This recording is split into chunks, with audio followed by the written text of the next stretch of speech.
Hey everybody, welcome to the Stock Car Spectacle. I'm Ian Jortson. I'm Nick Kinzel. I'm Tom Hoblin.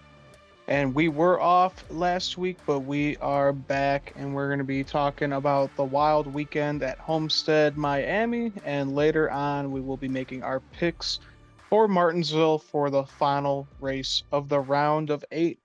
But guys, let's start off with our diecast of the week. Nick, what'd you bring for us today, bud? Well, not trying to jump too far ahead. Next week is championship weekend, but I'm not going to play this car next weekend because I feel like you guys already know what car I'm going to play for that. But I have another one, and it's goddamn beautiful paint scheme.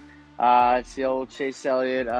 This is his 2014 Nationwide Series. It's just like the championship car that they slapped on there. I got this for $25 on the Circle B diecast deals all those years ago. And yeah, this is one of the best schemes out there. Don't like Chase Elliott, but goddamn, do I love this Napa scheme, and goddamn, do I miss these old Xfinity series, these old nationwide bodies, because these cars were beautiful. Yeah, everything is just perfect about that diecast, except for it being Chase Elliott. Yeah, just weird seeing Chase Elliott with rookie stripes on the back too, because that was his first season. But yep, that was a great looking race car. Yeah. All right, Tom, what'd you bring for us today, bud? Okay, if you'll go on a journey with me to the shrine, I couldn't get it out of the case, but my diecast of the week is my Homestead Kyle Busch Victory 2015. I love the green on this car. I got a little flag from Etsy to stick out the window of it, and it's signed. My favorite diecast that I own, most expensive diecast that I own. Uh, Paid a lot of money for it, but I'm happy to have it as part of my 3-car collection in the box. Yeah, it's I'm still trying to find Kevin's 2014 championship diecast. That's hundreds and hundreds of dollars that I do not want to spend. So Yeah, I got the yeah. Budweiser one, and I'm just like, yeah, that's the championship diecast I in my I heart. I wish I would have had the wherewithal when I was just starting college that I needed to buy that diecast when it was available for pre-orders because they only made like 400 of them or something. But Yeah, now I have one of them, so what does it matter, huh? there you go. All right, so for my Crazy that diecast, was nine Yeah. the 9 years nine ago. years ago. Yeah, 9 years ago. That's insane. Yeah, And this fucking 10 years ago. 10 years ago for this one. Oh We're getting time's man, old. flying. We're getting getting old. old. All right, so for my diecast of the week, I got a weird one. I found this at an antique shop in Galena a few weeks ago. Mark Martin Valvoline big wheel on there. Just leave it on there and just It have it just has rock around. it just has two wheels. Yep, yeah, it's two wheels. Yeah, Oh my god. That's that's the it. most ridiculous thing I've ever seen. Yep, I saw it and I I love had to it. buy it. I just That's love getting fantastic. weird, obscure shit like that. I That's also cool found stuff. this book at this antique shop. It's called So Tony Said the Junior. And it's just like a whole book of just like NASCAR stories of like between drivers and like what the all the shit that they got into like off the track. So I'm excited to read that one. Huh. Huh. All right, guys. So our top story, we know all about this lawsuit with 2311 Front Row Motorsports and NASCAR. Well, NASCAR has gone out and said that they are prepared to run next season with just 32 charters. So they're serious about this. Yeah, for sure. And we're kind of left in limbo now with Stuart Haas shutting down and them selling two of those charters, which would go to 2311 in Front Row, but yet those two charters would still be included in the 32, because if each team has three of them, that's 36. So you'd think they'd be going to 30, but I guess they just haven't approved those. NASCAR hasn't approved the sale of those charters. They don't exist. This just puts a lot on your mind about just how all this is going to shake down and whatnot, and how big not only Stuart Haas shutting down is, but this lawsuit is in general. And NASCAR is kind of being what they're being accused of being, if that makes sense. You know, they're like I mean, 2311 front row are saying, oh, they're strong arming the teams. They're just going to brute force their way through all this and they don't give anybody a say. Well, then they come out and they say, yeah, we're going to plan to do our season next year with 32 charter. It's kind of like, I don't know, affirming those accusations, so to speak. Yep. They're just not trying to put themselves into a good light right now. Um, it's just ridiculous. And I really hope 2311 front row wins this lawsuit because it's going to change everything about NASCAR for the good. Yeah, for real. It just makes you wonder about some of these guys that have signed deals with these teams that we're expecting to get these charters. I mean, you got Noah Gregson on front row next year. I think the plan that they already said is that they're just going to do it open if they have to do it open. And it looks like that's what they're going to do. But another guy I'd like to think about is Riley Herbst. Remember months ago that the rumors were Riley Herbst was supposed to take a potential third 2311 ride, but now if they don't have a charter, they're still going to go through and start a third team because we haven't heard anything about that. And even Riley Herbst is saying like, guys, I don't know. And this season's about to end, and then you think about it, the new season's going to be fast approaching right after that. So it just makes you wonder what's going to happen to him. Yeah. Him, Zane Smith, there's a Yeah. few guys that are kind of gonna get screwed because of this lawsuit. And And we're guys with just a lot of talent. just waiting for all these dominoes to fall. It's going to be very interesting. The off season is going to be intriguing for sure. To Yep. just see what all these courts rule and say and whatnot. Yeah, and their NASCAR is going to be opening up their books. 2311 Front Row Motorsports are going to be opening up their books as well. So we're going to get a really detailed dive into how much these Yeah. teams make, how much NASCAR makes, the track makes, every single thing that goes into it. And we will see if it is an unfair deal that these teams are going with. Peek behind the curtain, so to speak.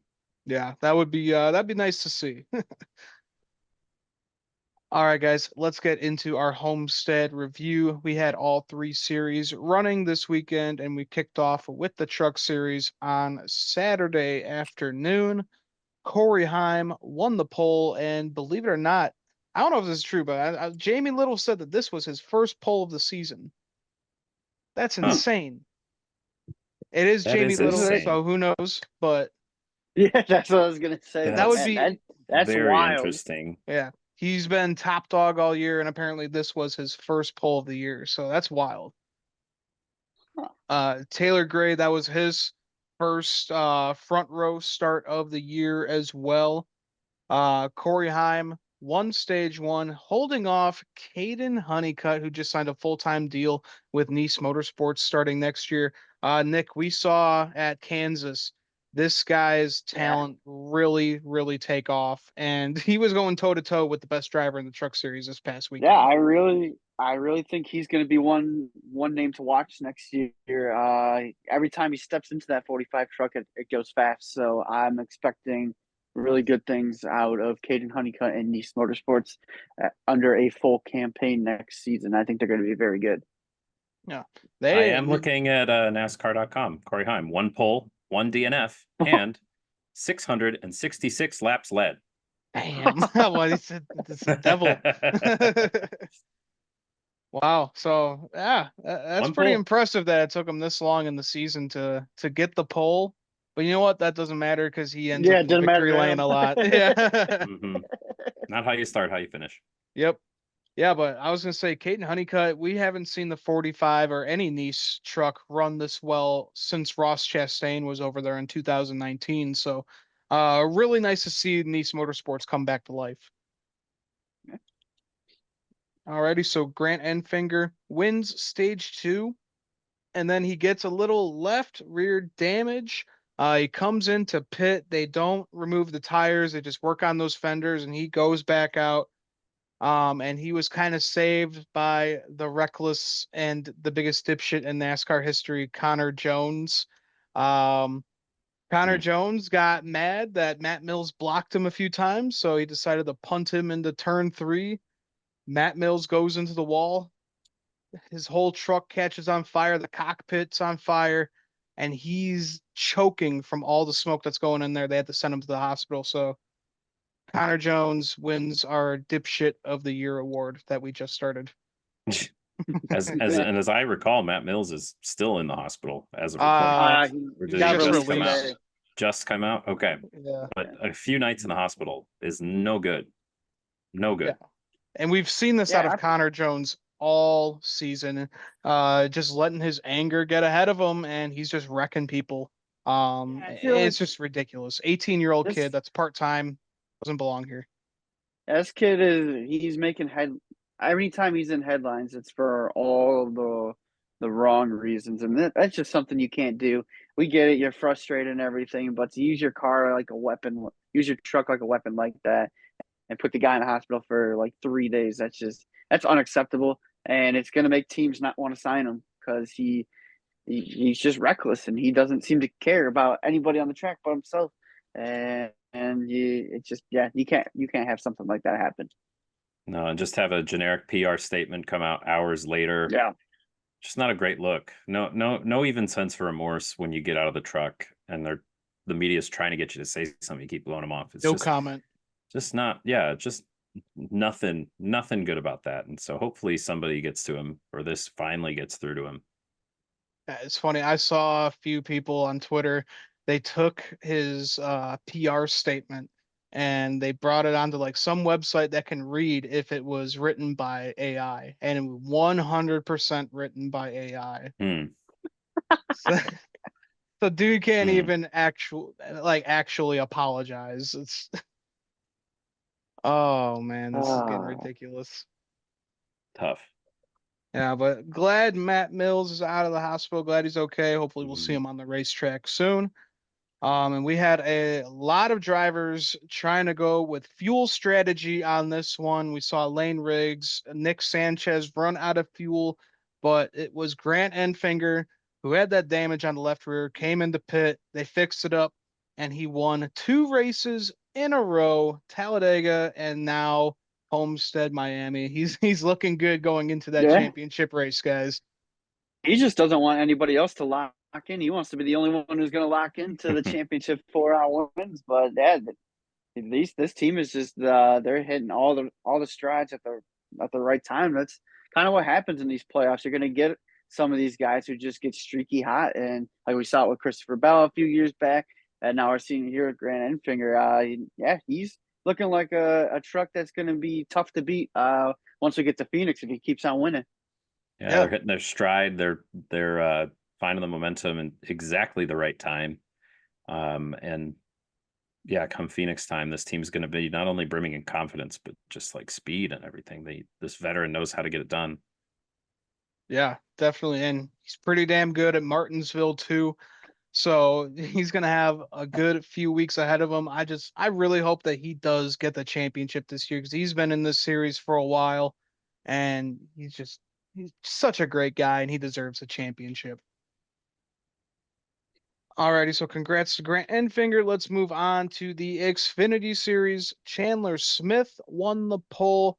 We had Austin Hill taking stage 1 after a big battle with Almirola and Cole Custer. That was fun to watch there.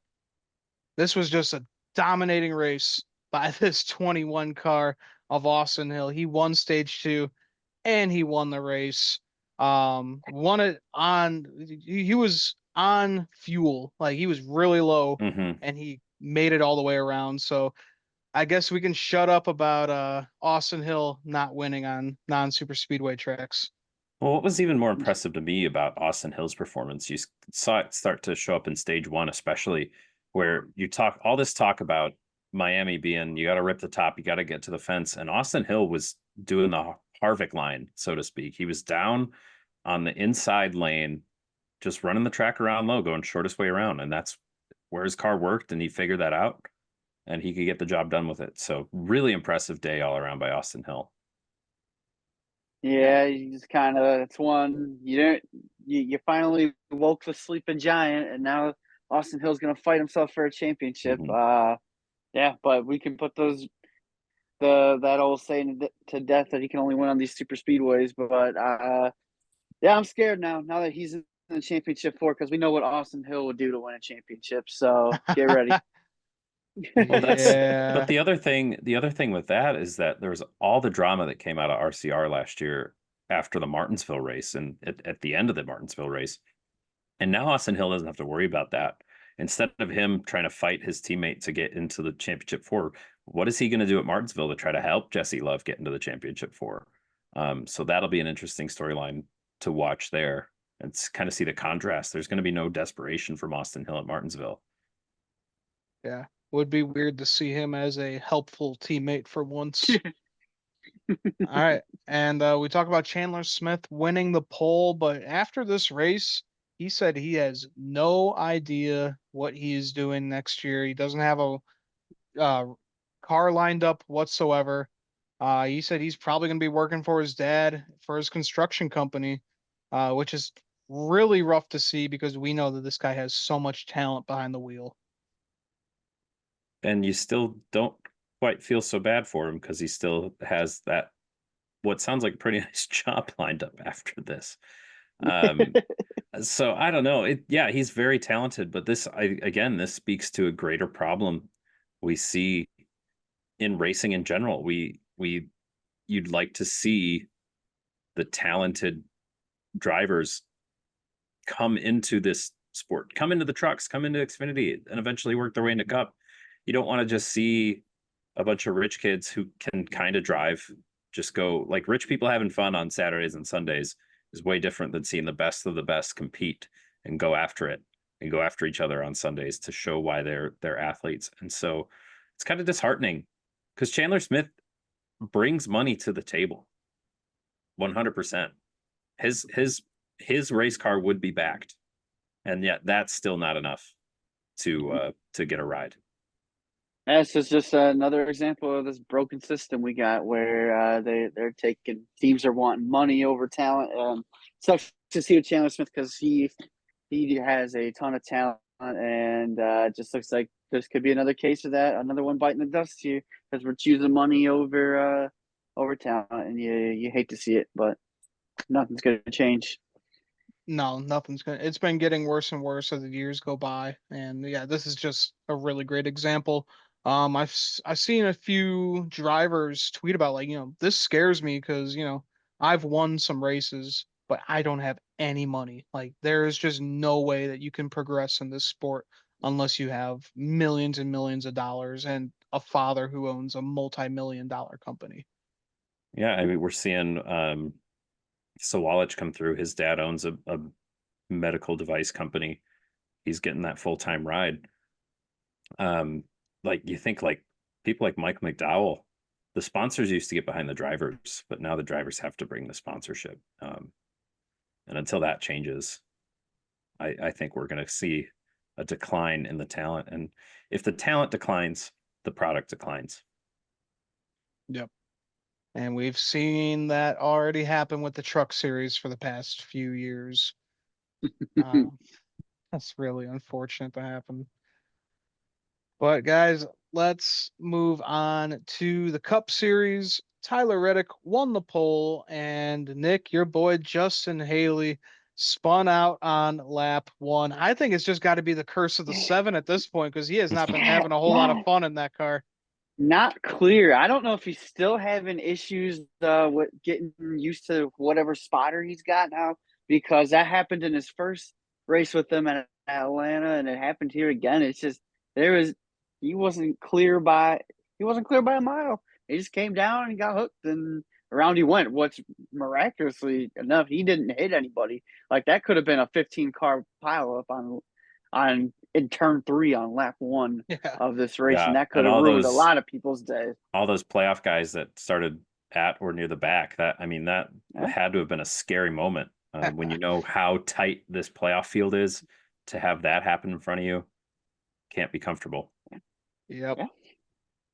We had Kyle Larson slamming the wall early in this race. Shredder tire brought out the caution, and so he just had to come from the back now. But it's Kyle Larson at Homestead, Miami. That was just fun to watch him just cruise through the field. For sure, for sure. You'd think that the cars would just be damaged, kind of like it was at Vegas, was it? Did he get damage at Vegas on the underside? He did. Yeah. Yeah, yeah. You'd Yeah. think it was going to be a similar thing, but shows you the talent still means something at a track like Homestead, and Yeah.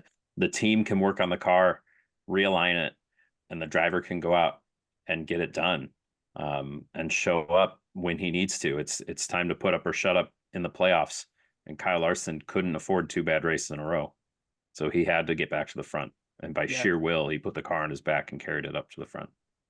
Damn right. Tyler Reddick won stage 1. Denny Hamlin wins stage 2. So good outing for 2311 there and the owner. And we had Kyle Larson spinning again, going 3 wide with Blaney and Austin Dillon, but Kyle Larson was able to save it and still bring it back to the front. Insane. This was an example, again, that we talk about with Kyle Larson a lot, where I'm not sure he needed to take that position right there.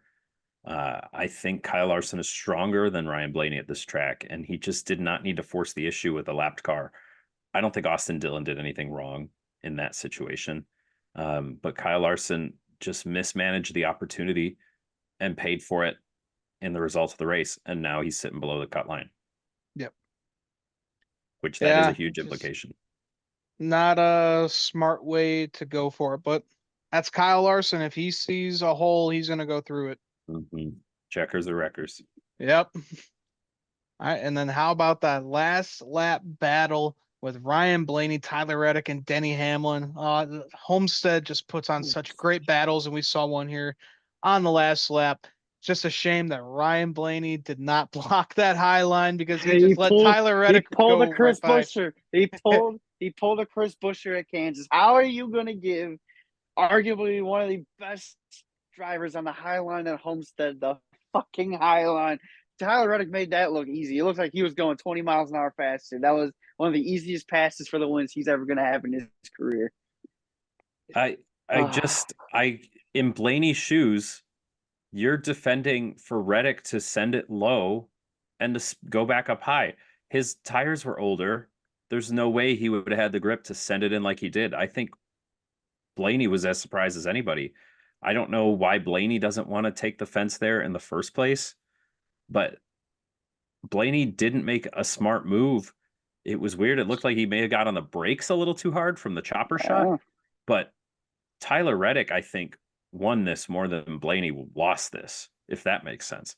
Like, Tyler Reddick had to send it. Tyler Reddick does not have a good track record at Martinsville, so this was the race he had to get it done. And to go out there, I mean, the timing of the caution to set that up, I thought when that caution came out, it was like, oh man, if Tyler Reddick held on for one more lap, that would have been fine.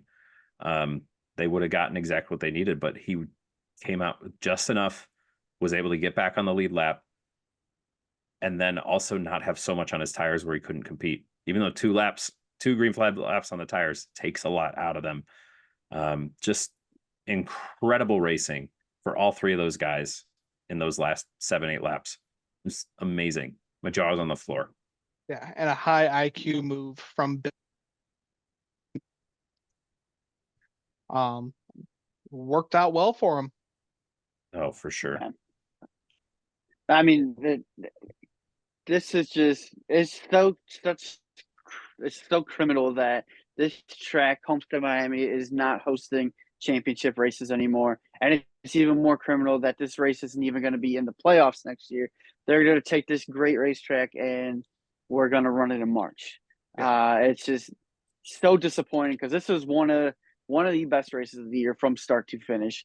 And that finish, it wasn't gimmicky. It didn't feel gimmicky at all. It was just, that was a purest dream right there, in terms of a race that they would have wanted to watch. And that was just incredible. Once again, next gens at the 1.5 miles continue to produce. And this is just such a great racetrack. And to have this right away for a March race next year sucks. If you're not going to have it be your championship race, we should be running here 2 times a year. That's what I think. Mm-hmm. Totally 100% agree. I mean, you have the idea that people aren't going to show up. I mean, it's not the most cheap place to travel to, and you're already struggling with attendance, and so you're going to take prestige away from the race even more so. Then, like, how are they going to go to a point where they consider, well, look, nobody showed up for this spring race now. I guess it's not worth going there at all.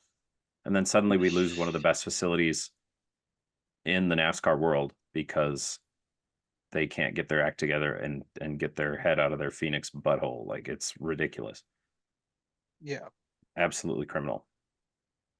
blows my mind because this track is just so much fun. No matter what series, Yeah. it just puts on some great racing.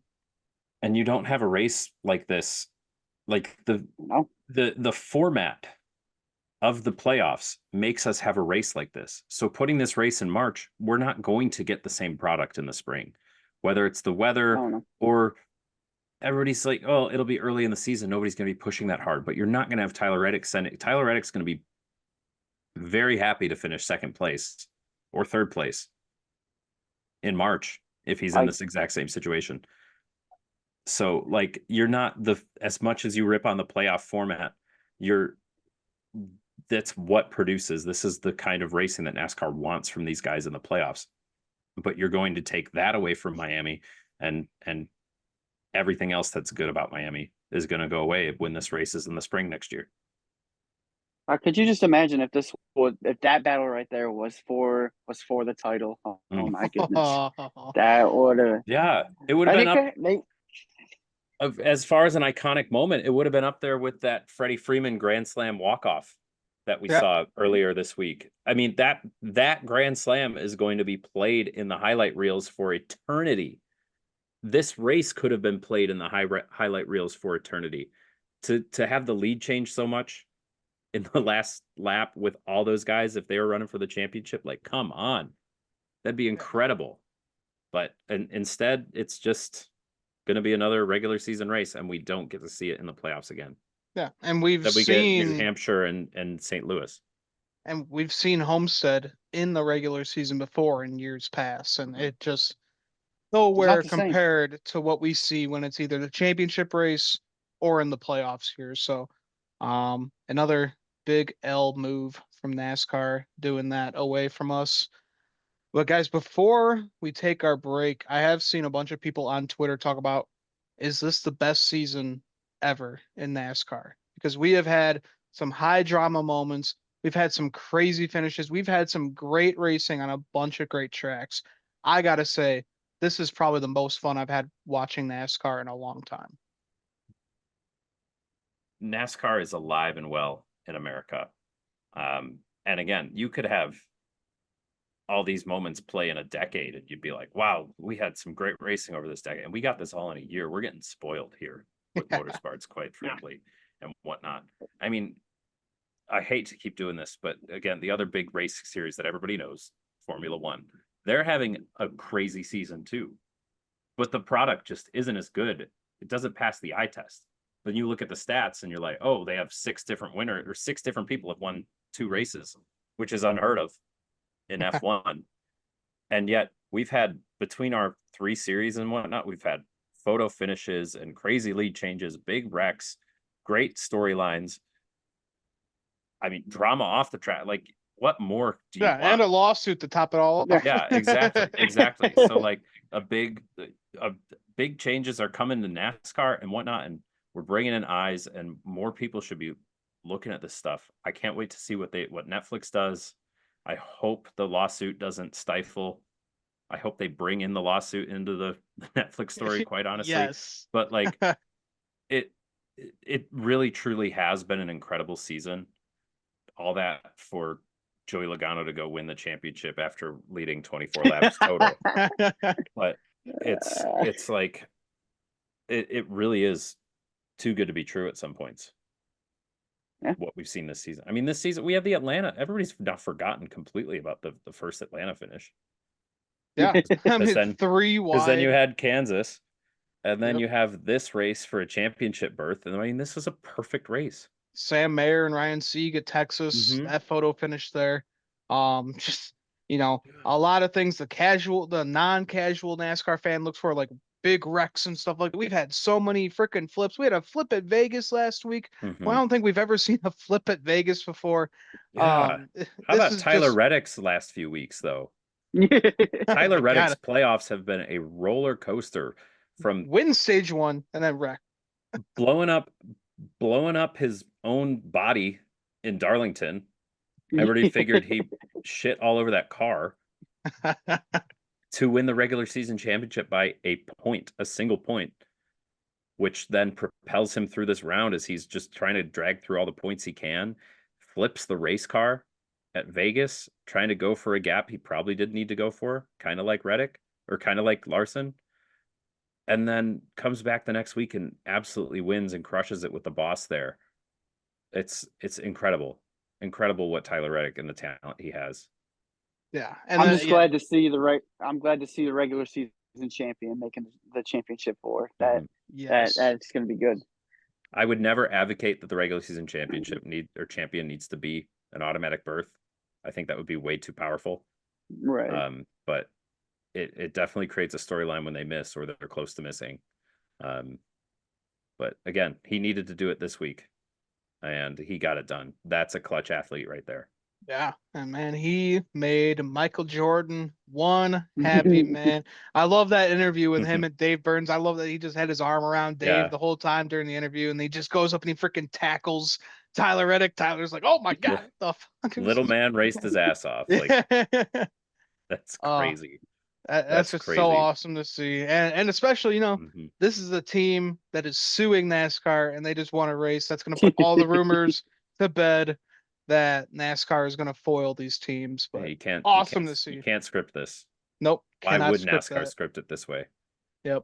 And I'm just happy to see that Tyler Reddick's in the Final Four because he is my championship pick for my bracket. He is also my championship pick.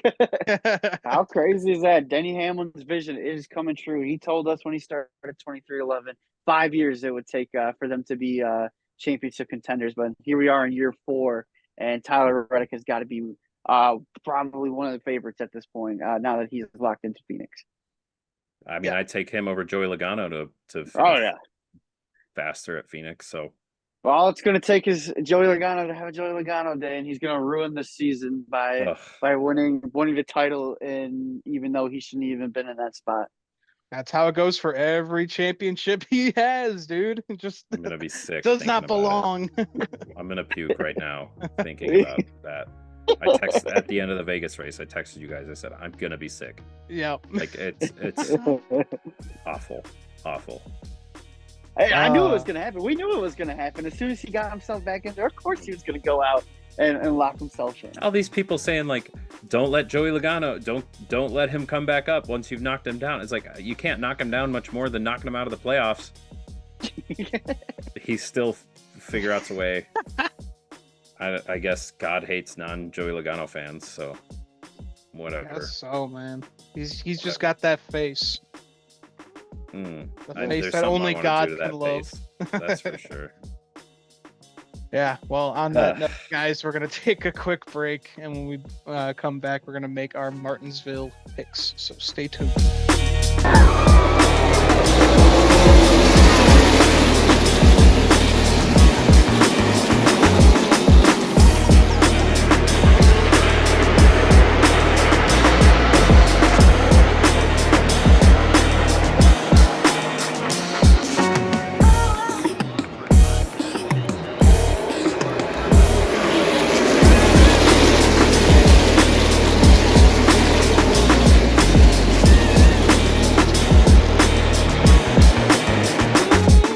Everybody, welcome back. We are going to be making our picks for Martinsville for this weekend. We got all 3 series running with the Trucks, Xfinity, and the Cup Series.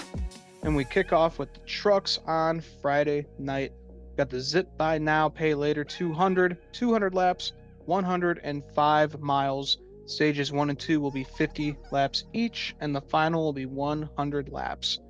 This is the first fall race at Martinsville for the Trucks since 2021. That's when you and me were there, Nick, when we saw Zane Smith win. Christian Eckes won in the spring here earlier this year. And some notables that we got in this one: Brett Moffitt, he's back. He's going to be in the 4 truck for Hettinger Racing. William Sawalich will be in the 1 truck for Tricon. Connor Zilich in the 7 for Spire. And old Johnny Sauter is back with the 16 of Hattori Racing. So I pick first. I won on our wheel. I am going to go with Mr. William Sawalich. Pretty good track record on short tracks with late models and in the ARCA series as well. So hopefully he can transition that over to the trucks this Friday night. And then Tom, we'll go on with you. You are second. I'm going to go for the defending truck number at the Martinsville. You said 2021 was the 38 truck. It's got a new driver, but showing a lot of promise. I mean, he's got 2 wins. So, and a short track seems to be the places where he's getting the most comfortable. Not a lot on the line. So I think Lane Riggs can get it done. Get himself a clock. Okay. I will say Zane Smith was not even in the 38 at that point in his career. Well, then that whole point. That's when he was. He That's was when in he the was with 21, GM. I think. Yeah, he was with GMS at that point. Oh my goodness. It's okay. So it was a long time ago. Yeah, we'll let you have it though. All right, Nick, who you got for Friday night? Well, somebody else has got to join Grant Enfinger in the championship war here. He's just all by himself right now. And I'm going to go with a guy who I haven't picked in a long time, but he's a guy I picked almost Quite every other often. week, and then quite often in the trucks this year. But hey, it's paid off for me. It's Heim time again. Give me the 11 truck of Corey Heim. I feel like he's just due, and this is going to be a very short race. I feel like track position is going to be absolute key here. You got to go up, got to qualify well, because 200 laps at Martinsville is going to go by in a flash. So I think the 11 truck, he's gonna. Well, it is a truck, so it could take 5 hours to with all the wrecks we could possibly see, but it's going to be a quick one. And you're also I imagine. You're also saying if he's got to qualify well, we just learned in the first half of the show that he doesn't qualify that well, apparently. Hey, guys, first pull. Only has 1 pull. Get him a top 5 starting. Yeah, no, he'll be fine. He'll be fine. And do what he needs to do. Corey Heim will join. If we do look at the points, like Heim doesn't need to push it at all. He's 49 points to the good. So Grant Enfinger's in, then Corey Heim plus 49, Christian Eckes plus 38, Ty Majeski plus 22. Does that change at Martinsville? You have Raja Caruth chasing him down, then Taylor Gray, Tyler Ankrum, and Nick Sanchez. Who from down there? I really think in the truck series, 22 points is almost a must win. Yeah. But there could be carnage. You could get caught up in stuff. Christian Eckes could get caught up, or Ty Majeski. But Ty Majeski's strong at short tracks too. So yeah, this is going to be rough for the guys who are below the cut line to make it up there. But just because we know Christian Eckes won here earlier this year, and Ty Majeski, like you said, Tom, he is just godly on these short tracks. So it's going to be really rough for Raja, Taylor Gray, Tyler Ankrum, and Nick Sanchez to even try. I really don't see. I really don't see any of those guys being able to overcome their deficits without something happening to a Majeski or an Eckes. Yeah. Yeah. But never say never. It is Martinsville with the truck series. Yeah, Corey Heim's got 1 DNF, so as long as he finishes the race at plus 49, he should be fine. I don't think their focus really needs to be on Martinsville this week. That Toyota group knows how to bring a good truck. He should be focusing on Phoenix already.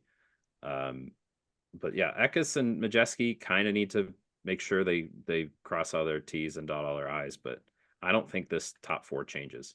No, I don't think it does either. Stay consistent throughout the race, finish well, maybe gather a few points through the stages, and you'll be good. Alrighty, guys, let's move on to our Xfinity predictions with the National Debt Relief 250, 250 laps, 132 miles. Stages 1 and 2 are 60 laps each, and the final will be 130. Last year's winner was Justin Allgaier, And in the spring, we had Eric Almirola get his first win with Joe Gibbs equipment this season. Some notables, we got William Sawalich. He will also be in the 19 for Joe Gibbs Racing. Bubba Pollard, short track legend, will be in the 26 for Sam Hunt Racing. And Myatt Snyder returns to the Xfinity Series in the 91 for DGM Racing. So I'll go first. I gotta go with Chandler Smith. He just said a few days ago that he doesn't know if he's racing next year. He might be working for his dad's construction company, so he needs to do everything that he can to prove to teams that he is a winner and that he is a championship caliber driver. So I think he wins this weekend, puts himself in there. Hopefully, he'll have some eyeballs on him for next year. I'm going to go with Sam Mayer. Going to jump the cut line, get a win, race his way into Phoenix. He can be solid at the short tracks. His temper gets a little heightened, but he knows how to be aggressive, and I think he's one of those guys that will do what it takes, even if it's dirty his hands a little bit to get it done. Yeah, Junior Motorsports at Martinsville is they're just always fast. Mm-hmm. Yeah, for me, I'm going with old Mr. Reliable, number 7, Justin Allgaier. He's got a pretty good points cushion right now. He's plus 35, I believe, to the cut line. But this is a solid track for him. And I just look for him to build some momentum going into Phoenix as he tries to go finally chase down that first Xfinity Series championship. Yeah, hopefully, but we know that Justin Allgaier at Phoenix, he's good in the spring, but not in the fall. So Nope. hopefully they'll give him something in a few weeks if he does make it to the championship round. So this But one, we know Austin Hill, AJ Allmendinger locked in. So there's 2 spots still available. Allgaier's plus 35, Cole Custer plus 28. Basically, everybody below the cut line is must win. But we did see Justin Allgaier lose the regular season championship in one race at Bristol. So as long as those guys stay out of trouble, I think that cut line stays pretty good too. Unless, of course, again, Chandler Smith or Sam Mayer or any one of those guys win, like we predicted. So we'll just have to see. But right now, it's 3 Chevys and a Ford in. Toyota and Ford would like to change that up a little bit. yeah, anything can happen. It is Martinsville, so you are not safe whatsoever. Alrighty, so let's make our cup picks for Sunday for the Xfinity 500.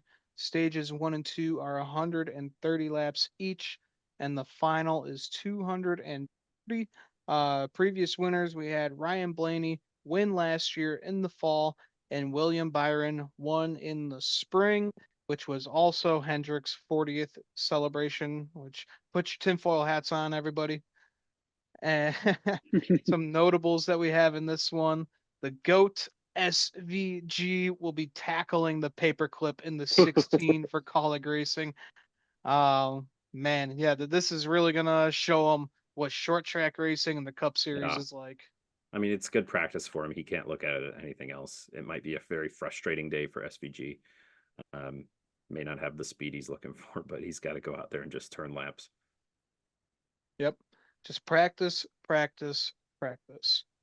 But for my pick for the Xfinity 500, I got to go with Mr. William Byron. One here in the spring, and we know just Hendrick Motorsports in general at Martinsville. They're just so damn dominant. And it's going to be a Hendrick Motorsports car, guys. That's who is going to go into victory lane. So put some money on that. I mean, Hendrick Motorsports has a chance of not making the championship 4, which, again, after the Roval pre-Bowman disqualification, he had 4 cars in the round of 8. So what a crazy swing that has been. I too am picking a Hendrick car, but since Joey Logano won at Vegas, I'm complete team chaos. What's funny is on the NASCAR website, it still shows how many points they're down. So it has Tyler Reddick as -5 as the number 1 seed, and Joey Logano is -33 as the number 2 seed. I'm going to go for broke. Chase Elliott is going to find a way to win at Martinsville, -43 as the 3 seed, leaving 1 spot left. And I only think one Hendrick car makes the final 4, and I think it's Chase Elliott. Wow. I mean, Yeah. he's been sneaky consistent all Mm-hmm. playoff long, so Mm-hmm. he Biding his could very time. well be due. Very well could be due for a Martinsville win. Any of these 6 drivers not locked in, you could make a case on why they could and should win at this racetrack. It's going to be an incredible fight. Yeah, all of them are so damn good at Martinsville. For me, I'm going with the guy who just had some heartbreak a week ago in Homestead. He thought he sailed it in there into turn 3 and 4, thinking he's coming away and he's locking himself in. But 45 gets around him, and I know he's pissed off after that one, and I think he's going to rebound this week. I'm going with the 12 car of Ryan Blaney. He's been in this spot before. He did it exactly a year ago to win himself in to get himself into the championship four and then ultimately win the title. The 12 car has been fast as of late, and yeah, I think he's going to get it done here at Martinsville. And I think it pains me to say it, it's going to leave my boy Denny Hamlin out to dry. But Denny's this has just not been his playoff. I don't ever since Atlanta that first race they just got out of the gate terribly, and it's just been a very kind of playoff for him. So yeah, I think Blaney in, Denny Hamlin out. Who else is out? Okay, so we're doing the Who else is out? I think the final 4, obviously you got the 22, the 45. I right. think my last 2 spots for me personally are the 20 and the 9. I think the 20 has enough points. He has a solid day. He's got a top 5 average finish in the playoffs. I think Christopher Bell will just give us more of the same this race and have a solid race and whatnot. But again, we've seen people in the race struggle. Last year, William Byron was in a very similar spot, and he struggled at this Martinsville race. Barely got in on the skin of his teeth. Yeah. For me, it's the 20 and the 12. They're going to be the final 2 in. And it's just going to be crazy that Kyle Larson's going to miss out on this. And it's going to be crazy that Denny Hamlin's going to miss out on this. But just goes to show anything can happen over these 10 races. And for that 11 car, it is just, they haven't done anything. Outside of Homestead last week, they have not done anything. The speed has just not been there. I don't think Denny Hamlin has the speed to go out and win this race on Sunday. I just don't. But then again, it's Denny Hamlin and it's Martinsville, so anything can happen. Yeah. My final 4, I gotta say, I think the 20 is going to be out.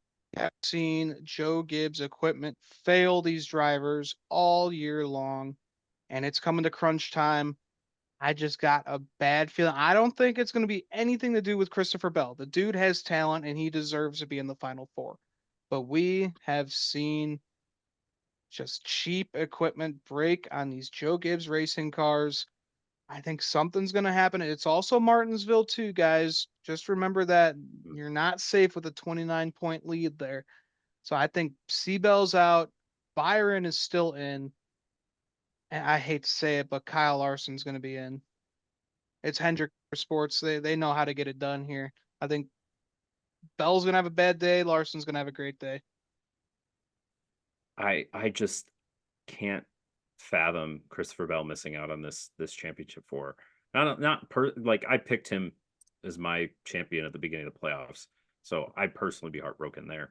But they've been so consistent, quietly consistent. But he's the best driver out of the Joe Gibbs stable right now, all season long. He's got the best stats, and people forget about that. It's amazing that people think he's the underdog still. Yeah. But yeah, again, there's a possibility with how good these final 6 drivers are. I'm not including the 45 and the 22. They're already in. We don't have to worry about it. Frankly, the best place to be going into this final race in Martinsville. But these last 6 drivers, every single one of them is dripping in talent. And that means any 2 of them could get knocked out, even with a 29-point lead, even with a 43-point deficit. Any 2 of them can make it. And that's what's going to be incredible about this Martinsville race. Yeah. Man, yeah, I'm just hoping. Can you imagine if we actually had a track package? I'd be really looking for this one. But see, yeah, that's what I'm saying. I'm just hoping that this race is somewhat decent. I just don't think it's going to be. It's Martinsville. It's proven in this car. It just doesn't put on a good. It doesn't put on a good show. So it's a bummer to see with this being your second to last race of the season. that you're probably going to see whoever is out front. Again, track position is going to matter. Qualifying is going to matter. Start up front. Odds are you're going to finish up front because it's just so hard to pass here nowadays. It's gonna be a Well, strategy race. That's they what it's gonna be. they are bringing a different tire compound, and I know that doesn't always work out. Bristol wasn't any different. The tire test only had a few cars. Practice will only be half the field, so the tire will rubber in more. But it's going to be more like the Richmond red tire than it will the harder tires. So that'll be a fact. I think I don't know what the weather's going to be like this week, but something also of note. Do you know who ran Martinsville this past weekend? The Late model over MX5 there. Cup, the Mazda yeah. Miatas ran an oval for the first time. What kind of effect did their rubber have on the track? Will that wash out? I don't know. That could play a weird factor too. But I haven't watched that race yet. I saved it. I want to go watch that one, see if it turned out any good. But it looked like it was at least fun. But there's a lot more factors here. Hopefully the tire gives the drivers and the crews a little bit more strategy calls that they can make and whatnot. But so often we see this race come down to pit road calls and whatnot. So qualifying will be important to pick those stalls, and hopefully the tires do what we hope they're going to do. Yeah, hopefully we can see some good battles at Martinsville like we remember. But guys, that is about it for our show here. You boys got anything else to add before we head to the last race of the round of 8? It's going to be almost crazy. over. I'm hoping it's going to be crazy. I can't believe that the season's almost over already. Like Ian, it's been 8 months since we got down to Daytona. Now here we are 8 months later, getting ready to crown a champion next week. It's crazy how fast that the season has gone, and I'm just hoping we get to add another chaotic moment to what has been a fantastic season once we leave Martinsville this weekend. It's almost over, and the mindsets are going to be very different than they were in the spring at this track. As we saw with Homestead, the playoffs just bring out a different type of drivers from these guys, and these guys are ready to lay it out on the line. So that's what I'll be looking for this Sunday. Yep. Absolutely. So racing at Martinsville, it might not be the best, but we're going to have a fun playoff show to watch here. So everybody, make sure to tune in for all 3 races this weekend at Martinsville Speedway. Let us know down below who you think is going to win. Who do you think is going to be your Final Four for the NASCAR Championship weekend? It's going to be wild. Make sure to like our video, subscribe to our channel, and make sure to check out all of our links down below. So for the Stock Car Spectacle, I'm Ian Jortson. I'm Nick Kinsel. And I'm Tom Hovland. We'll see you guys next time. Enjoy Martinsville.